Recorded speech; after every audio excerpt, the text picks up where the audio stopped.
नमस्कार, श्री स्वामी समर्थ. तर श्रावण महिना सुरू झालेला आहे आणि श्रावण शुक्रवारी जीविती मातेचं पूजन करत असतात. आता ते का करायचं आहे, तर आपल्या मुलांना दीर्घ आयुष्य लाभू दे, त्यांच्या आयुष्यामध्ये कोणतीही संकट येऊ नये म्हणून ही पूजा केली जाते.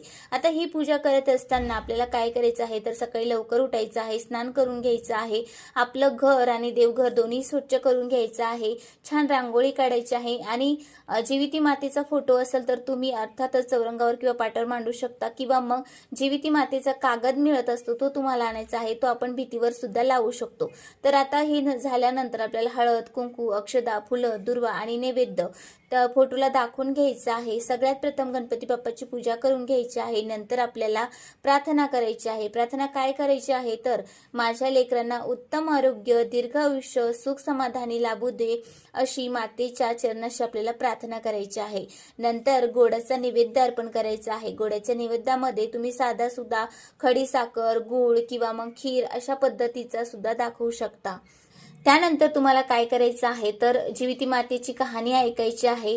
पूजा झाल्यानंतर तुम्हाला तुमचे मुलं असतील त्यांचं औक्षण करून घ्यायचं आहे.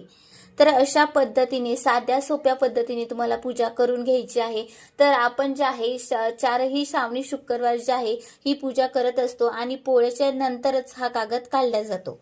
तुम्हाला माहिती आवडली असेल तर नक्कीच लाईक, शेअर, सबस्क्राईब करा. परत भेटूया अशा छोट्याशा व्हिडिओनी. धन्यवाद.